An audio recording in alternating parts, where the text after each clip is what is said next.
Welcome to the Scholarly Stars Study platform. In this video, we are going to cover part 2 of chapter 2nd in class 8th science NCERT, and the topic is activity 2.3. Let us investigate.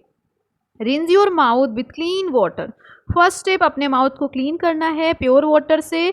Use the blunt in of a clean toothpick and gently scrap the inside of your चिक. आपको blunt end का use करके toothbrush के blunt end का use करके अपने chicks में gently scrap करना है. अंदर के साइड में चिक the scraped material in a drop of water on a clean glass slide and spread it evenly. उसके बाद आपको क्या करना है, अपने चिक सेल को वॉश करना है और उसे क्लीन स्लाइड के ऊपर रख देना है और अच्छे से उसको स्प्रेड कर देना है. Add a drop of methylene blue, a blue coloured stain over the material on the slide. अब जिस स्लाइड के ऊपर आपने चिक सेल को स्प्रेड किया है उस पर कुछ मिथाइलिन ब्लू के ड्रॉप्स डाल दीजिए. और ये मिथाइलिन ब्लू क्या करता है, ये ब्लू कलर का कलर प्रोवाइड करता है, ब्लू कलर्ड स्टेन होता है. Adding stain improve the visibility of the material under the microscope by increasing contrast. होता क्या है, एडिंग स्टेन मतलब कलर ऐड कर देने पर, ब्लू कलर ऐड होने पर ये मटेरियल को जो कि माइक्रोस्कोप के अंदर रखा गया है, माइक्रोस्कोप के नीचे रखा गया है,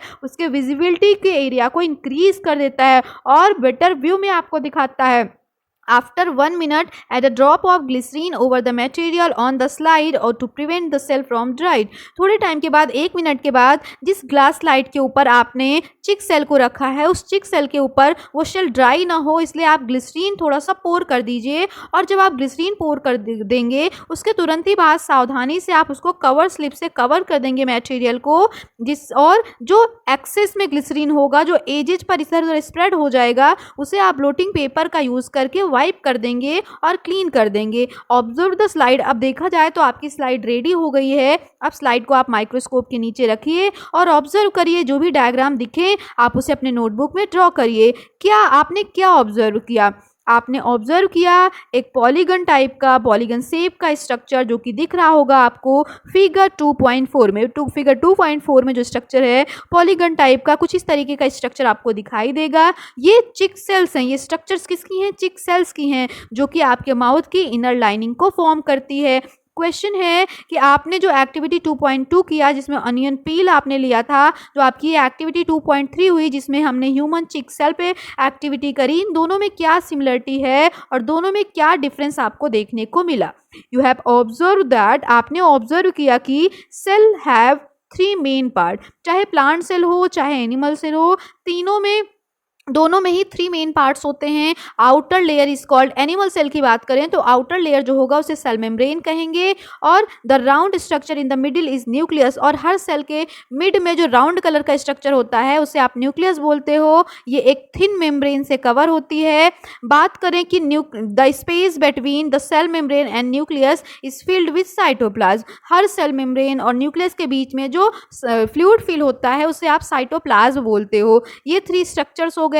cell membrane outermost layer in animal cell. Cytoplasm होता है सेल, प्लाज्म का मतलब फ्लूइड. जो फ्लूइड जो जैसा सब्सटेंस होता है इनसाइड द सेल उसे हम बोलते हैं साइटोप्लाज्म. और न्यूक्लियस क्या होता है, हर सेल में सेंट्रल में राउंड स्ट्रक्चर होता है जिसे आप न्यूक्लियस बोलते हो. ये तीनों बेसिक पार्ट्स होते हैं जो हर सेल में होते हैं, चाहे वो प्लांट सेल हो चाहे एनिमल सेल हो. जैसे अभी अभी मैंने बताया कि outermost layer is called cell membrane, but in animal cell अगर हम बात करें प्लांट सेल में तो प्लांट सेल में जो आउटर मोस्ट लेयर होती है उसे हम सेल वॉल कहते हैं. और आउटर मोस्ट सेकेंड लेयर की बात करें तब वो हो जाएगा सेल मेम्ब्रेन.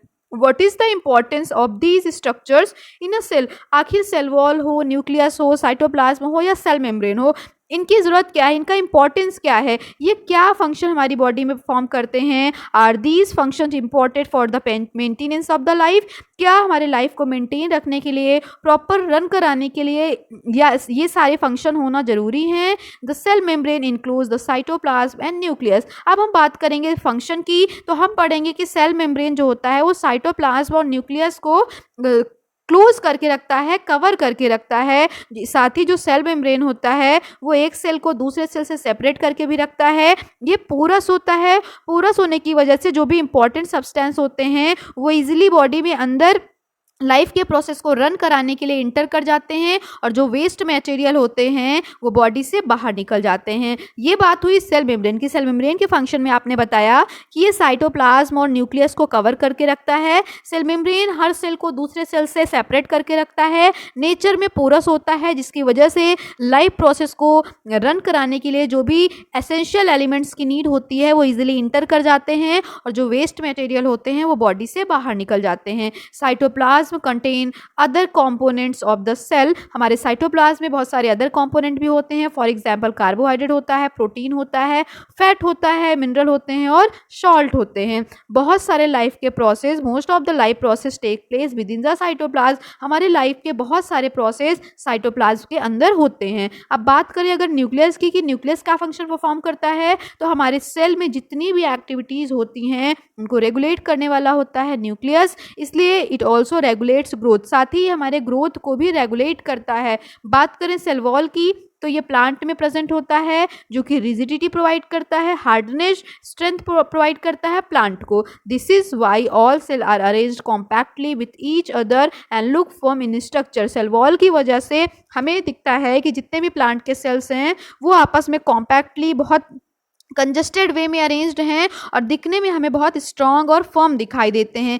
लास्ट पैराग्राफ हम आज की वीडियो में कंटिन्यू करेंगे। Further ahead a step further, एक स्टेप और आगे जाएंगे। आपने देखा होगा जितने भी प्लांट सेल्स होते हैं उनमें टाइनी रॉड शेप स्ट्रक्चर होता है जिसे हम कहते हैं प्लास्टिड। और प्लास्टिड में ही एक टाइप होता है क्लोरोप्लास्ट, इसमें प्रेजेंट होता है क्लोरोफिल जो प्लांट को ग्रीन कलर देता है, साथ ही फोटोसिंथेसिस में भी हेल्प करता है। कुछ नॉन ग्रीन पार्ट्स भी होते हैं। जो नॉन ग्रीन पार्ट्स होते हैं वो सब्सटेंस को स्टोर करने में हेल्प करते हैं। साथ ही आपको प्लांट में एक लार्ज एम्प्टी स्पेस दिखेगा। उस लार्ज एम्प्टी स्पेस को आप क्या बोलते हो? वैक्यूल बोलते हो। ये वैक्यूल क्या करता है? ये वैक्यूल इंपॉर्टेंट सब्सटेंसेस को स्टोर करके रखता है, वेस्ट मटेरियल से हमको छुटकारा दिलाता है, साथ ही सेल के शेप को भी मेंटेन करके रखता है। ये स्ट्रेंथ और सपोर्ट प्रोवाइड करता है प्लांट को। बात करें एनिमल सेल के वैक्यूल्स की तो या तो जनरली ये नहीं प्रेजेंट होते और अगर प्रेजेंट होंगे तो साइज में बहुत स्मॉल होते हैं। और ये जो स्मॉल वैक्यूल्स होते हैं ये वैक्यूल स्टोर ये कुछ सब्सटेंसेस को स्टोर करके रखते हैं जो कि वाटर में डिसॉल्व हो जाते हैं। So a cell is not just a simple bag of liquid. इसलिए आप इस सेल को, किसी भी सेल को सिर्फ सिंपल बैग ऑफ लिक्विड नहीं बोल सकते। ये एक कॉम्प्लेक्स स्ट्रक्चर होता है जो बहुत made up of many different part, जो बहुत सारे छोटे छोटे पार्ट से मिलकर बना होता है। हर सेल का अपना एक डिफरेंट फंक्शन होता है और and in turn the entire organism to work. इस तरीके से बहुत सारी सेल से फाइनली एक ऑर्गेनिज्म बनकर तैयार हो जाता है वर्क करने के लिए। अगर हम स्ट्रक्चर्स देखें तो आप देखेंगे कि प्लांट में जो आउटर मोस्ट लेयर है वो सेल वॉल है, लेकिन एनिमल में जो आउटर मोस्ट लेयर है वो क्या है? Cell membrane. बात करें न्यूक्लियस की तो आपको दोनों में ही न्यूक्लियस देखने को मिलेगा, चाहे प्लांट सेल हो चाहे एनिमल सेल हो। प्लांट सेल में आपको क्लोरोप्लास्ट दिखेगा जबकि एनिमल सेल में किसी भी तरीके का आपको क्लोरोप्लास्ट दिखाई नहीं देगा क्योंकि एनिमल सेल फोटोसिंथेसिस नहीं करता। अब सेल में आपको फ्लूइड दोनों में ही देखने को मिल जाएंगे, चाहे प्लांट सेल हो चाहे एनिमल सेल हो। तो साइटोप्लाज्म कॉमन होता है। वैक्यूल की बात करें तो प्लांट में भी होगा, एनिमल में भी होगा। प्लांट में साइज में बहुत लार्ज होगा, एनिमल में नहीं प्रेजेंट होगा, अगर होगा तो साइज में बहुत स्मॉल होगा। बात करें माइटोकॉन्ड्रिया की, प्लांट सेल हो या एनिमल सेल हो दोनों में माइटोकॉन्ड्रिया होता है जिसको power house of the cell कहते हैं हम। आगे है कि वो we have now understood the basic structure of cell. अब हम सेल के बेसिक स्ट्रक्चर को समझ गए हैं and we now also understand that plant and animal cell differ in shape and structure। अब हम समझेंगे कि कैसे एक प्लांट सेल और एनिमल सेल शेप और स्ट्रक्चर में भी डिफरेंट होते हैं। Do different animal cell also vary in their shape and structure. क्या एनिमल सेल्स में बहुत सारी सेल्स होती हैं तो क्या वो सेल्स भी आपस में शेप और स्ट्रक्चर के बेसिस पे डिफरेंट होती हैं? आगे का टॉपिक हम नेक्स्ट वीडियो में कवर करेंगे।